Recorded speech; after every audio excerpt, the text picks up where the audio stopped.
of the 16th, angry soldiers stormed Okuama village and set it on fire. For me, it is avoidable. And you see, you can't blame soldiers alone.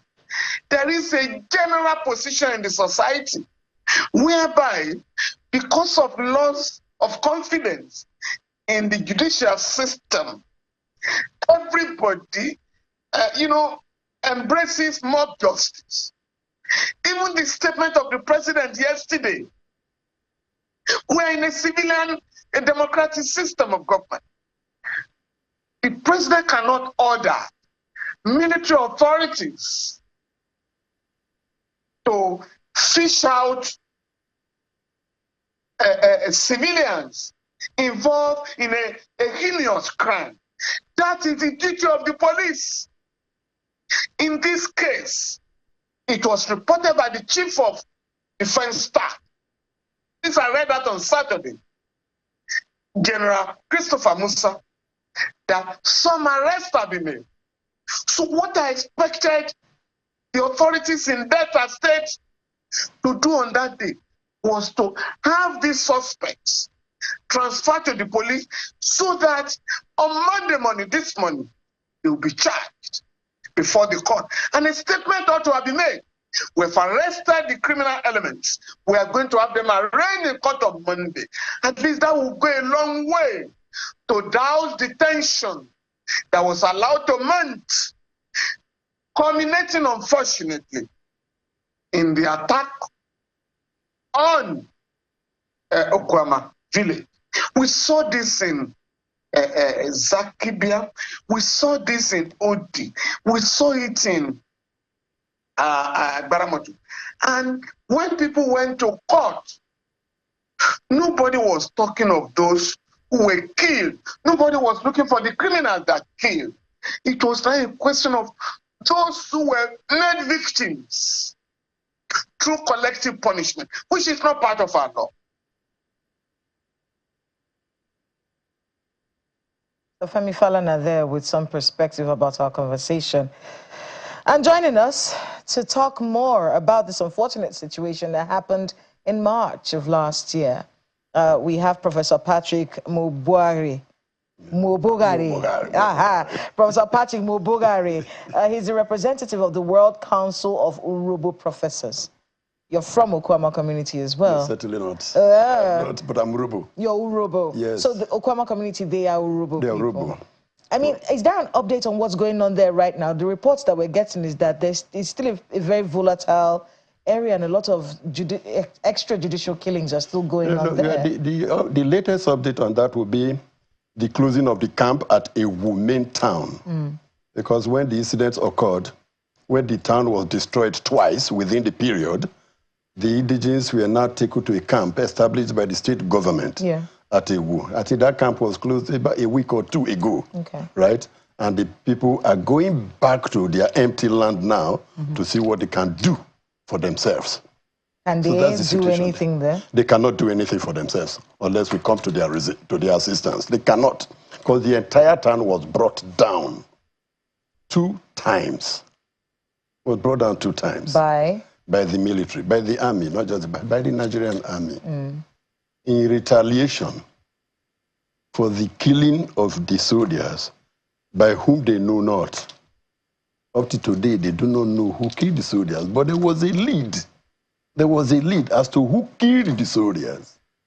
And that lead came from none other than the #1 military officer in Nigeria, the Chief of Defense Staff, a 4-star general, an officer and a gentleman. I love him. He's a professional. He came out with a very bold statement, which we, the Urhobo, believe today is the truth. That the killings of the soldiers, a very unfortunate event, the killing of the soldiers was carried out by bunkerers. That the killing was bunkering related. And he specifically mentioned one Amagbe. Amagbe is not Urhobo, it's not from Okuama. That he was the one, he was the kingpin in this killing. And soon after that statement was made, soldiers left Delta for Bayelsa to a village called Ibomotoro, Amagbe's village, and did practice killings there. before coming back to Okuama to destroy. So if the #1 officer, military officer in Nigeria, who has intel from the Navy, the Air Force, and the Army and other agencies, could tell you boldly that these killings were done by this group of persons, very powerful group. Bunkerers are a very powerful group of people. Why destroy Okuama? It was after that statement by the Chief of Defense Staff, seeing that they had unjustly held Okuama responsible, other statements started coming in from lesser chiefs. I mean, you have to understand where the military was coming from as well, because when we got that statement from them in March, they said the 17 military personnel, yes, including the commanding officer of the 181 amphibious battalion, Lieutenant Colonel A.H. Ali, and they said they were killed during a peace mission. At least that was the conversation we heard. Good. Peace mission, yes, settling a land dispute between Okuama and Okoloba. Good. You're saying this is not the case? No, this is certainly not the case. Land disputes are always there. Even in this city, there are land disputes. You're saying the military were not there on a peace mission? They were not there. Certainly, we do not believe, we the Urhobo do not believe that they came on a peace mission. Because one, if it's a boundary dispute, the military has nothing whatsoever to do with boundary disputes. If it's peacekeeping, the military can. No, peacekeeping, because there was no war. Because that's what they said. There was no war between the two bodies. I will tell you why it is not. It was not peacekeeping, because there's some lie there, or untruths there. They said they came on a peacekeeping. Now, the local government chairmen were not aware that they were coming for peacekeeping. Okoloba is Bomadi local government in Delta. Okuama is Ugeli South local government in Delta. The two local government chairmen were not aware. Was there a problem between Okuama and Okoloba? No, there was a problem between an individual, one Patrick, and some individuals in Okuama. Land is owned by families. So an individual from Okoloba and an individual from Okuama were having a land dispute. So it wasn't as though it was a community dispute? No. And it didn't snowball into a community issue? Certainly not. And the Okuama community had written to the state government to say, look, there's an encroachment by one big man, one former Nimasa man. He's very, very rich. We cannot contain him. Please help us to get our land back. They had written to the state government. So the issue of peace mission really does not arise. Okay, if we are going for a peace mission, because you felt that two communities were at war, would you really go without your arms, as the army claimed that it was a peace mission? For that reason, we didn't go with our arms. When you go for Eco Mode peace mission, wouldn't you go with your arms? So these are just stories. These are just stories being told to cover the real truth. And what is the real truth? I go back to Chief of Defense Staff. That is a bunkering thing. And these bunkerers, my sister, can bribe angels. Explain to me what the bunkering situation, according to you, yeah, so the bunkering situation in the Niger Delta in Okuama? No, there's no bunkering in Okuama. So which bunkering issue are you referring to? In the waterways, of course. So it's just the area? The whole of the Niger Delta is bunkering. Okay. Is a bad bunkering, right? So, and they could pursue anybody on the waterway. It's like the waterway we are talking about in Okuama. It's like 10 times these new Apia ways built by Wike here. That would be just one channel of the river, right? So it's very wide. Okay, and the place crisscrosses from one creek to another, from one to another, right? And this bunkering thing had evolved. Tantita, that's the consultant or the contractor, right? Tantita had accused the military of being involved in bunkering. The military had accused Tantita workers of being involved in bunkering. So the whole thing is very lucrative. This is a dollar business. Okay. These are billionaires in dollars. Right? So that is the situation. Of course, they could kill. The kinds of guns we see there are not these AK-47. They are mounted on boats. Okay. Right? So the Chief of Defense Staff was aware. Every person in Niger Delta knows that bunkering is very serious business and very, very deadly. So which specific issue? This specific issue now, there is no other person I will take the truth from than the Chief of Defense Staff. Okay. Because he had the intel. And he said so, meaning the Okuama people were not responsible. If Okuama people were this powerful, why would they report to the governor that one man is taking their land? Why not take the man out? They were not that powerful. So not to talk of killing soldiers. We don't do that in Urhobo land. Give me your perspective about how this bunkering issue led to the death of these 17 soldiers? Our perspective is that of the Chief of Defense Staff. Okay. Right? Now, there are gangs. There are gangs of bunkerers. There are gangs who claim that the military is protecting the opposite gang. There are gangs who claim that the security consultant is protecting one group. And then there are these ones unknown gangs. So it's between and among them. Every other person is collateral damage. It's between and among them fighting. And that is why when the CDS made that statement, all of us said, this man actually knew the truth. Because we had always known this truth, that these guys are deadly. Mm-hmm.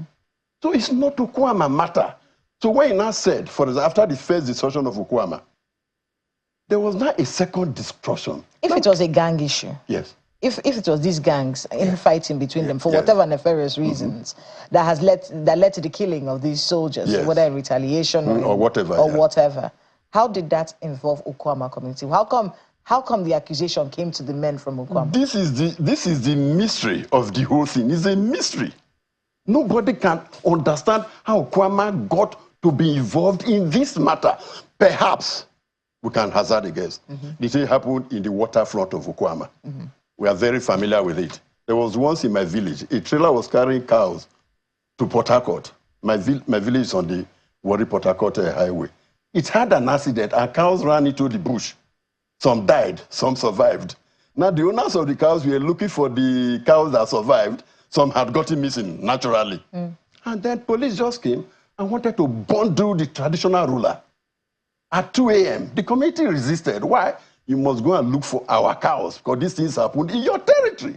Did you give the traditional ruler power to arrest those stealing cows? You didn't give him. So this kind of thing, this thing happened in the Okuama waterfront. So Okuama must be dealt with. That is just it. Of course, it's a fact it happened in the waterfront. But where did the shots come from? We don't carry guns. We don't have the capability for that. So Okuama is just a victim. That's, you know, sometimes when they want to arrest people, if something happens here now. Is the military still looking for these 8 people that they released their names? Those Akewuru, Daniel, Omotegbono, no. Professor Ekpepo Ato Ekpepo and Co. And Dawe Dennis Bariki, Igoli Eba, who's female, Akata Malawi David, Sinclair Oliki, Clement Ikolo, Ogbene Rukewe, and Ruben Baru. Good. Now, are they still declared wanted? Have they arrested any of them? Ikolo should be the traditional ruler of Iwe. Was arrested first by the military, was declared wanted by the military. He went and came back, right? Professor Ekpepo and Co., those are members of the executive committee of the community. We run our communities by executive committee, development associations. The professor of physics is the president general. And then the entire Okuama community ESCO had been taken into custody illegally by the military. I underline illegally by the military. 1 had died. We said 2 had died. They said only 1 old man died. When they brought the second old man, and that one is not alive. In fact, he's just existing. He's not alive, right? So 2 had gone. We just say 2 are dead. The others, we have no information about them. We do not know whether Professor Ato Ekpepo is still alive. My friend, is still alive. We do not know. Whether the others in the military detention are alive, we do not know. And they will not tell us the numbers either. My sister, if a crime occurs, the responsibility for investigation and prosecution is that of the police. Whether it's a soldier that was killed, whether it's a professor that was killed, whether it's a lawyer, a doctor, an engineer, an architect, or a policeman, it's a policeman that investigates. What do people want now? What we want? First, right now, release all those persons illegally detained by the police. I say illegally again, detained by the police. Release them in good health. Then 2, which is something they ought to have done at the beginning that they failed to do, set up a judicial panel of inquiry. The truth will come out, my sister. A judicial panel of inquiry must be set up. Why the shooting was going on? We're in Nigeria, for God's sake, where everybody takes videos, even from hiding.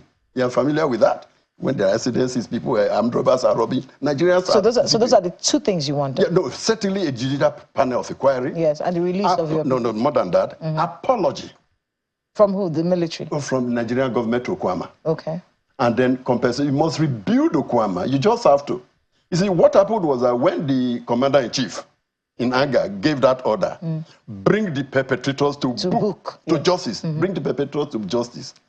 It was not directed at the military. It ought to be directed at the Ministry of Justice and the police. They are the ones who investigate and prosecute. When you say military should bring people to justice, the military knows only one kind of justice: jungle justice. So you want an apology from the federal government? Certainly. Okay, from the commander-in-chief, probably. Federal government. Okay. Because the Nigerian army is, federal government is. So an apology, and then rebuild. Of course, compensation. And compensate. And compensation. I'm going to toss to Ayo. And then, of course, number 3, a judicial panel of inquiry, because our soldiers must not die in vain.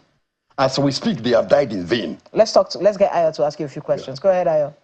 Thank you, Kayla. You know, one of the things that usually I always like to look at is what could have been done better, so that we use that as a yardstick for ensuring that this does not repeat itself. We've had several, Prof. I'm sure you've been around for long enough to know that some of these things have happened over time in various communities in our country. The Odi killings is one, and several others like that over the years.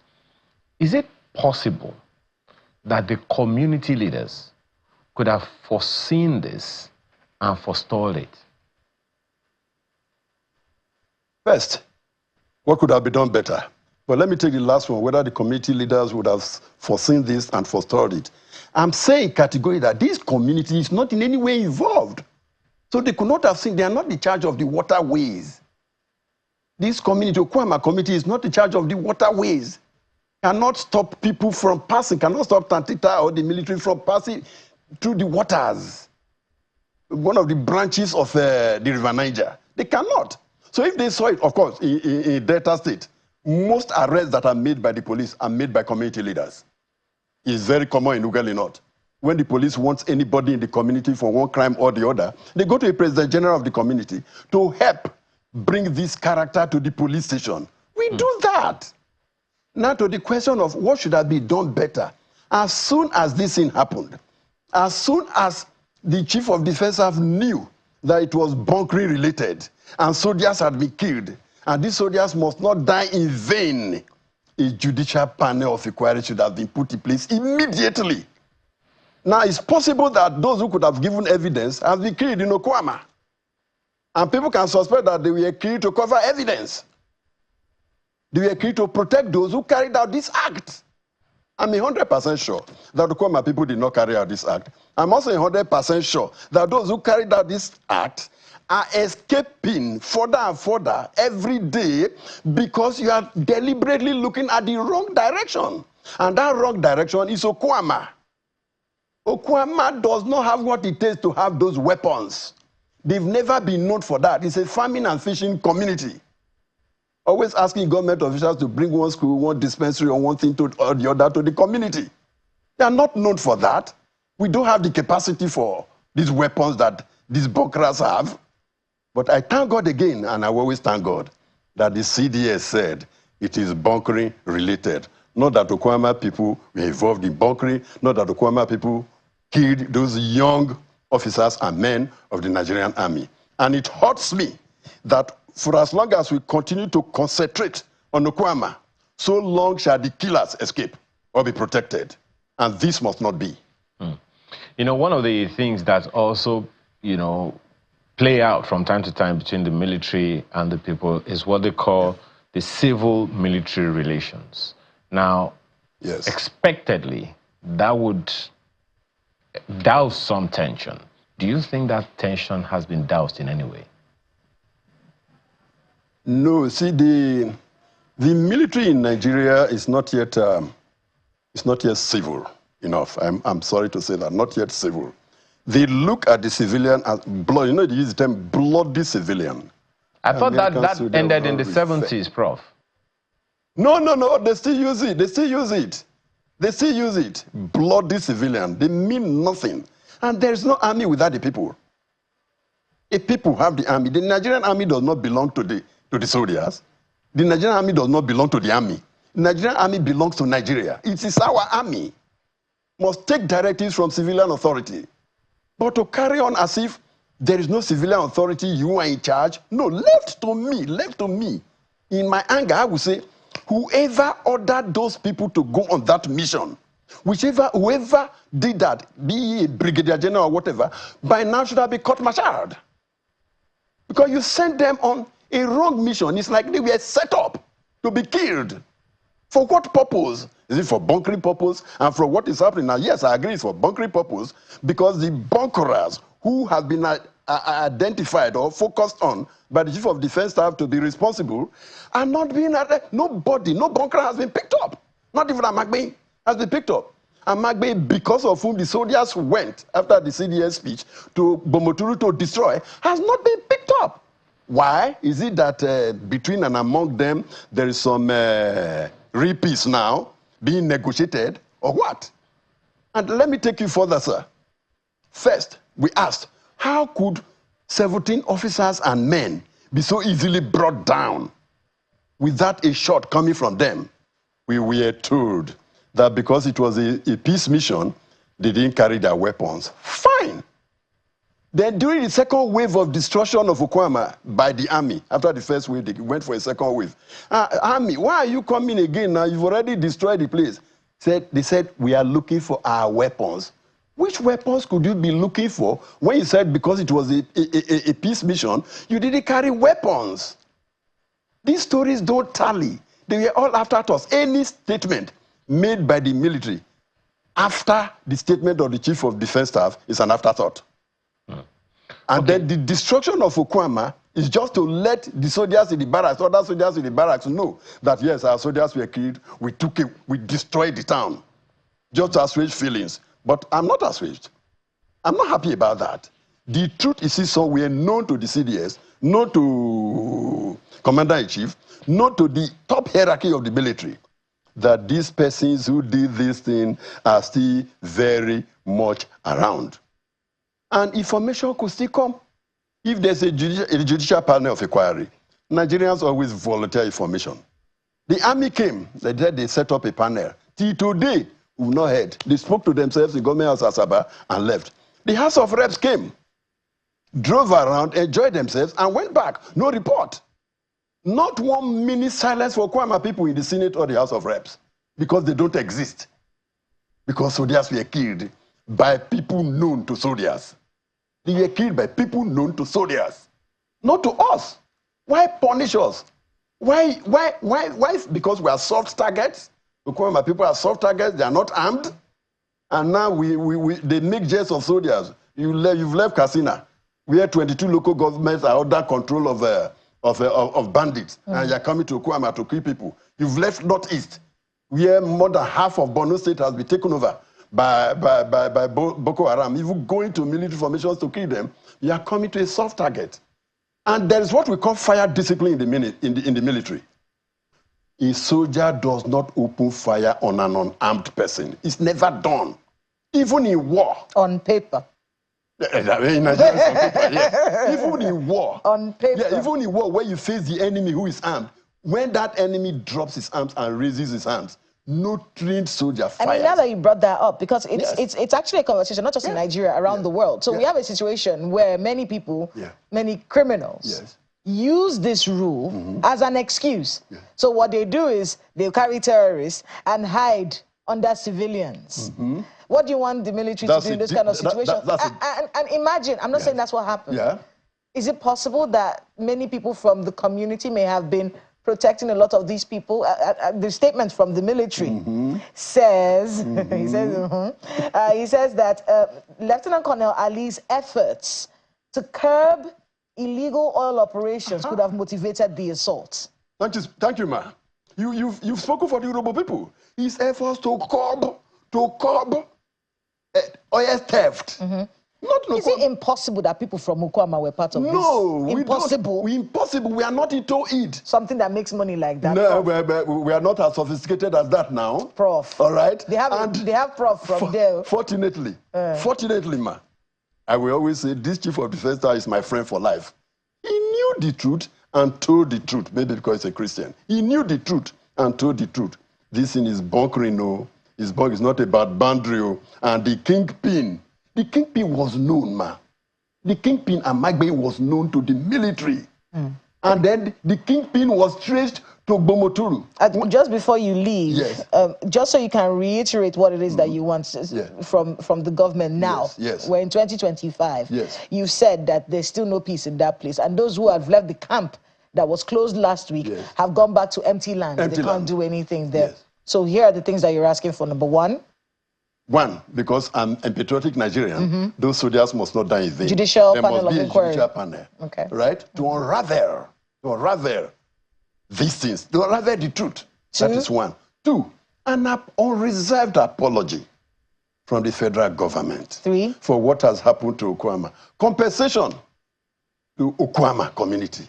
Four. Four, those persons being illegally held by the Nigerian army must be released. It makes sense to release them. Are there any other? No, those are the major ones. So 4 major demands. Yes, if you say you are investigating, let us assume, without arguing, that Nigerian army is investigating. At the end of the investigation, can the Nigerian army prosecute them? Or will the army take them to a court martial? They are not soldiers. The army should learn that we are in civilian authority, not military authority. All right, we do have to wrap it up there. Professor Patrick Mobogare, representative of the World Council of Urhobo Professors. Thank you so much for being with us. Thank you so very much. And good luck with all the things you're asking for. God bless you.